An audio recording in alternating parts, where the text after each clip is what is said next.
Wheelchair. Sama ako. Ha? Sama ako. Sama. Wheelchair. Magkano yun? Magkano yung wheelchair? Ito po. Meron kaming irregular standard. Dito po na lang ay irregular standard tsaka mag. Sige na ako. Ayan. Yung mag namin ay nasa ano yan, 70. Yun? 68. Ha? Tawaran ko na, 68. Sige. Ha? Ano po kaya ba? Yun lang. Para kay Pia po yung mga kaibigan. Pia. Tumatanda ka na pala. Halo ka po. Matanda na nga.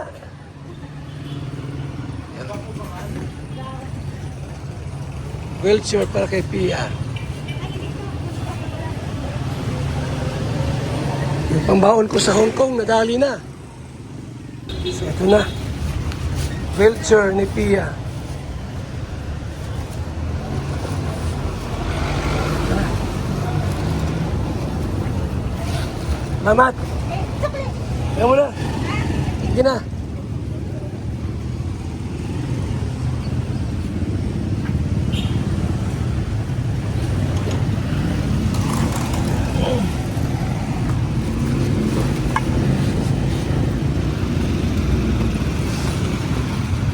Yun. Okay. Okay lang po, yung ating pambaong 5,000. Yan ako rito, tapos may konti pang pira. 7-8. Pero naka-discount tayo ng kaunti. Provincial Hospital. Punta namin si Pia po ngayon. Itanong namin kung saan ibuburol. Kasi kung sa kanila po, Pambuhan, masyadong malayo. Hindi siya makakadalaw doon kung may opera. Kung sa diet, pwede, may wheelchair lang. Kaya bibili tayo ng wheelchair para kay Pia. Wheelchair para kay Pia po.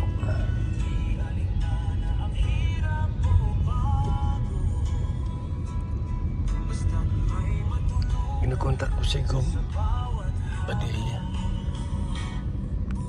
Provincial.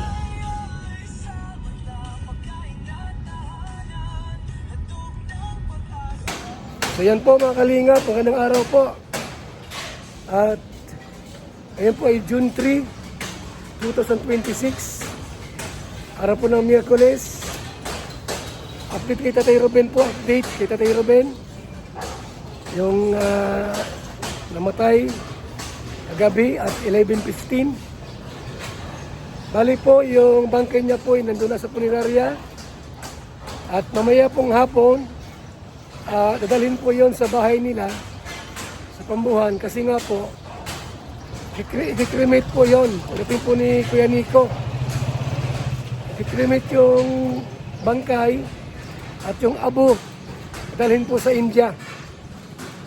So hindi po siya ibuburol po ng matagal dahil po hintayin lang po namin si Tatay Nico, si Kuya Nico dito sa Pilipinas sa Daet.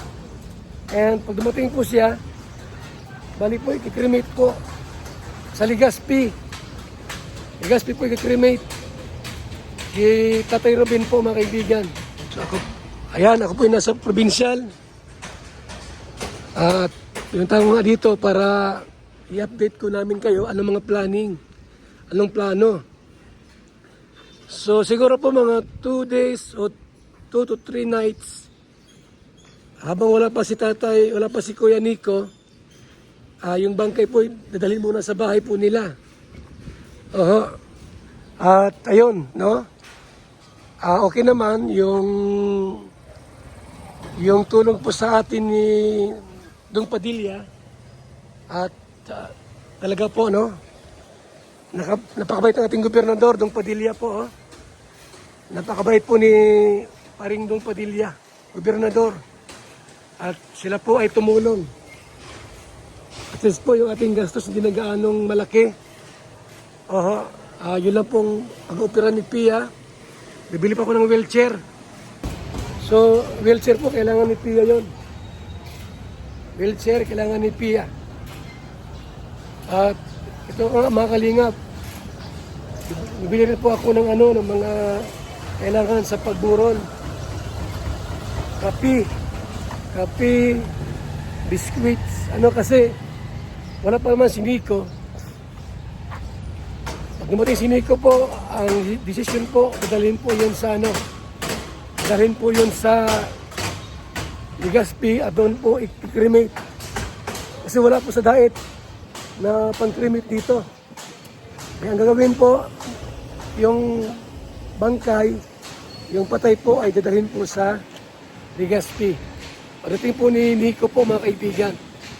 So yun po yung update po mga kalingap. At yun, kasi walang pwedeng paglagyan.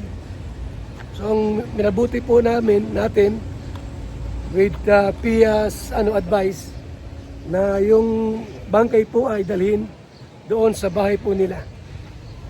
Yung kasi ang protocol ng provincial government para po yung ibang gastos po ay mailibre po, no?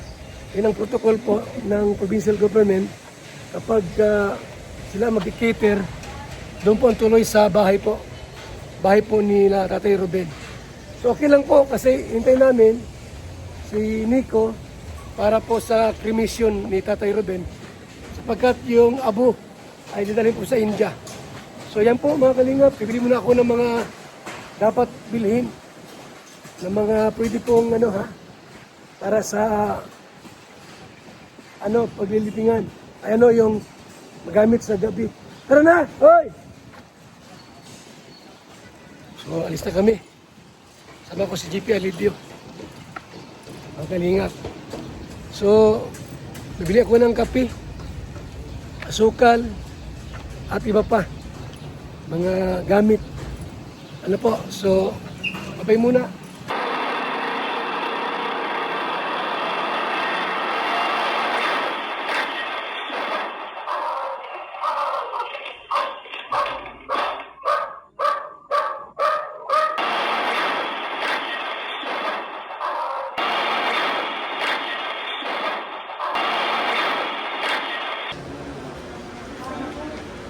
Pirahan to sa Merkulis.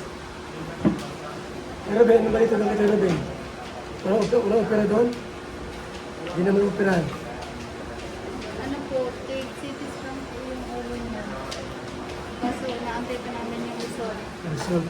Kaya po pinapangalan kami ng Kailan pa kaya? Yung laktaw lang na para pa.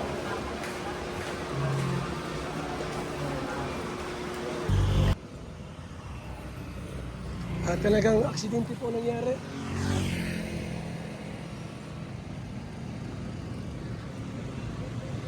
Aksidente ang nangyari po.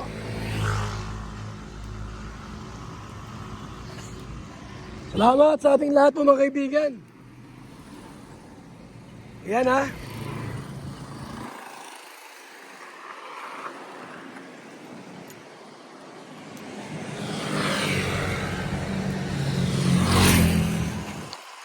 Kaganapan po dito ha.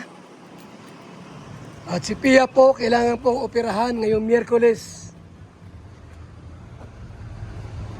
Ngayong Miyerkules po, operahan si Pia. Sa tuhod, nalagyan ng stainless.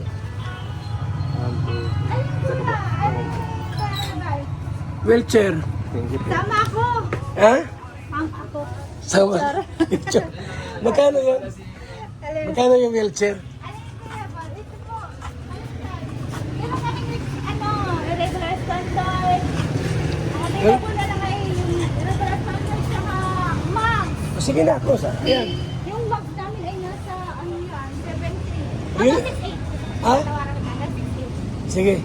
Ha? Ano pa kaya ba? Yun lang. Para kay Pia po yung mga kaibigan. Parang di ka Pia. tumatanda ka na pala. Malo ka po. Matanda na nga.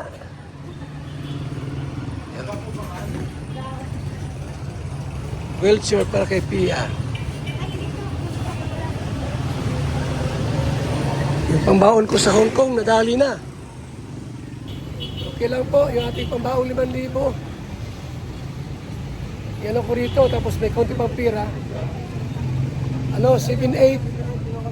Meron naka-discount tayo. ng kaunti. Yun, tamang-tama to kay Pia, oh. Yung sa paa, ito yung patungan ng paa? Ay, yes po. Opo. Yan po yung... Tamang-tama yan. Ito, sa paa to. Iniikot lang po ito. Ay, ikot lang yan. Medyo mahigpit kasi ito kuya balat. Iniikitan namin. Hmm. Meron naman po itong paano. 6'8" po. Nakatawad tayo.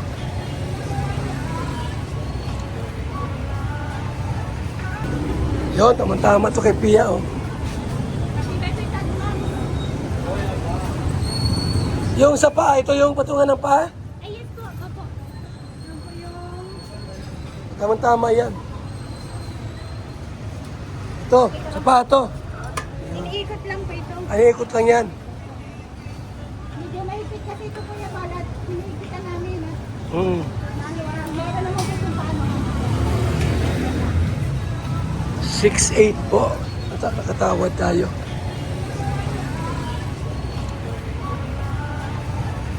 So, ito na. Wheelchair ni Pia.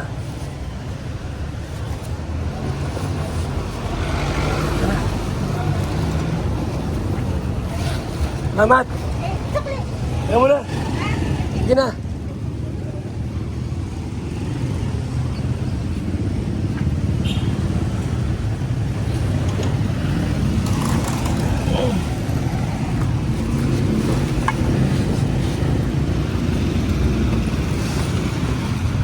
Yun. Okay. Tayo sa LCC po. Bibili tayo ng kape, asukal, at iba pa, biskwit.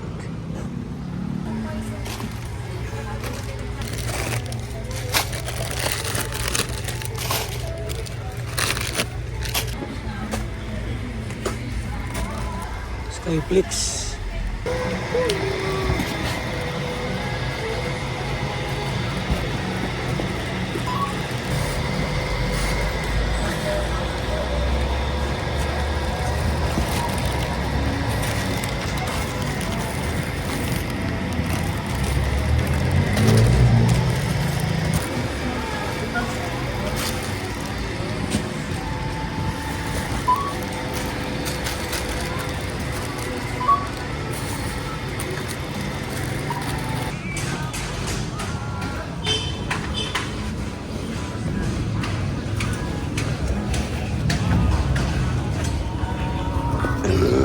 Gawin mo na yung ano? Saan ba to? Gawin mo muna yan doon.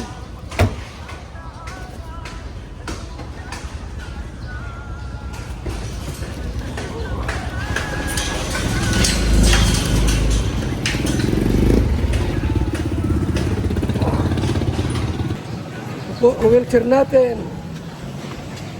Wheelchair tayo. Yeah.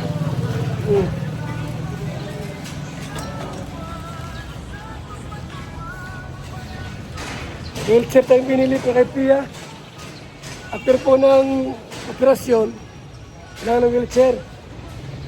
Ay. Ito ang mga kape, asukal, biskwit. Pasalamay ni kay Ruben.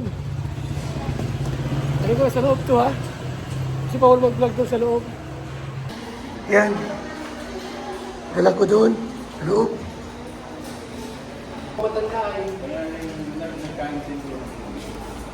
So mga kalingap, ayan na po. Doon na lahat yung kailangan.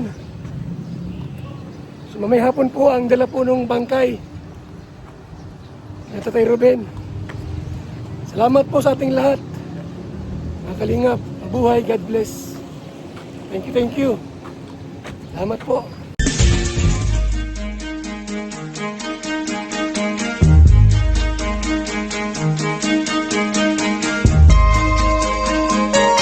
Ito ang palatuntunang tunay na lingkod bayan. Ang programang tututo sa kapakanan ng mga mamamayang kapos sa kapalaran. Si Kuya Val Santos Matubang, ang inyong katuwang. Si Kuya Val, kasangga sa kahirapan, kaagapay sa kalusugan, kakampi ng mga inaapi. Magbibigay pag-asa sa mga taong nawawala na ng pag-asa sa buhay, sa mga batang biktima ng kahirapan, sa mga matatandang napapabayaan. Si Kuya Val, ang inyong sandigan. Val Santos Matubang, sa palatuntunang lingap sa mahihirap. Lingap sa mahihirap.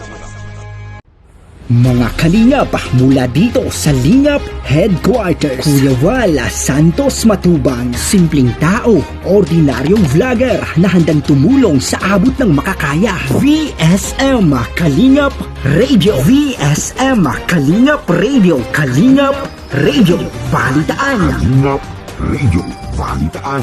VSM Kalingap Radio, maghahatid ng mga balita sa pagtulong at paglinap, magbibigay ng tama at wastong impormasyon sa ating mga kalingap, maghahatid ng mga nagbabagang balita. VSM Kalingap Radio, Kalingap Radio Balitaan, Kalingap Radio Balitaan. VSM Kalingap Radio. At ngayon, narito na si Kuya Val Santos Matubang. VSM Kalingap Radio, Kalingap Radio Balitaan, Kalingap Radio Balitaan. VSM Kalingap Radio.